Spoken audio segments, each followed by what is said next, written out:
இன்றைக்கி சமையலில் தெறிக்க விடலாமா? தெறிக்க இல்லைங்க, வெடிக்க விட்ட மோர் குழம்பு பண்ண போகிறோம். வாங்க எப்படி பண்ணுறதுன்னு பார்க்கலாம். ஃபஸ்ட்டு ஒரு 1.5 கரண்டி தயிர் எடுத்திருக்கேன், இந்த பவுலில் விட்டுக்கோங்க. அதுக்கப்புறம் 1 ஸ்பூன் கிட்ட கடலை மாவு, அப்புறம் தேவையான அளவு உப்பு, இது எல்லாத்தையும் போட்டு நம்ம மத்தில் போட்டு கடைஞ்சி கொஞ்சம் தண்ணி விட்டு மிக்ஸ் பண்ணி எடுத்துன்னு வரலாம். ஆல்ரெடி இதோ தயிர், கடலை மாவு, உப்பு போட்டு கரைச்சி ரெடி பண்ணி வச்சாச்சு. அதுக்குள்ளே இந்த பக்கம் அடுப்பை பற்ற வச்சு கடாய் போட்டு எண்ணெய் சூடாகிட்டுருக்கு. இதில் நம்ம என்ன பண்ண போகிறோம்னா, கடுகு, ஒரே ஒரு மிளகா வத்தல், ஏன்னா இது கம்மியாக பண்ணுறதால 1 போட்டிருக்கேன். உங்களுக்கு எவ்வளோ காரம் வேணுமோ போட்டுக்கோங்க. அடுத்தது கருவேப்பிலை,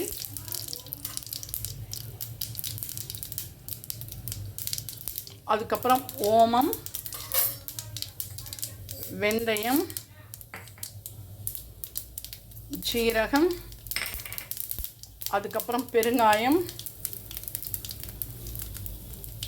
அதுக்கப்புறம் மஞ்சப்பொடி.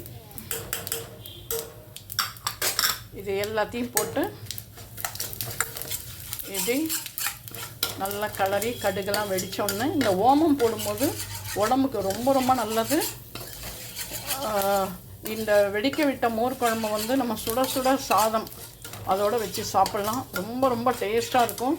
ஈஸியாக நம்ம பண்ணிடலாம் 5 நிமிஷத்தில். இப்போ கரைச்சி வச்சுருக்கோம் இல்லையா, அந்த கரைச்சில் இதெல்லாம் நம்ம விட போகிறோம்.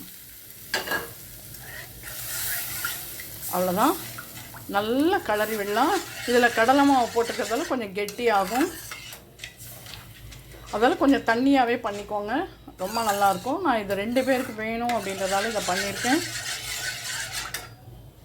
அதுக்கப்புறம் நம்ம என்ன பண்ணலாம், ஒரே ஒரு பச்சை மிளகாவை இந்த மாதிரி கீறி இதில் போட்டுடலாம்.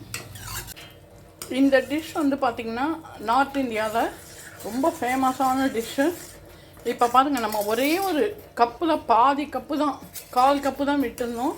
கடலை மாவு சேர்த்ததால் நல்லா வந்திருக்கு. இதை தோசைக்கு தொட்டுன்னு சாப்பிட்லாம், சப்பாத்திக்கு, ப்ளெயின் ரைஸ்க்கு நம்ம விட்டு சாப்பிட்லாம்.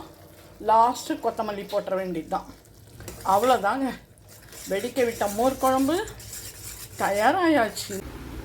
இப்போ நான் இதை சுட சுட கஞ்சி வச்சுருக்கேன். இந்த கஞ்சி ரெசிப்பியை நான் அப்புறம் போடுறேன்.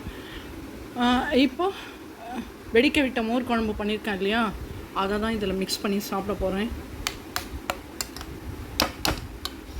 செம்ம சான்ஸே கிடையாது, அவ்வளோ நல்லாயிருக்கு. நீங்களும் ட்ரை பண்ணி பாருங்கள்.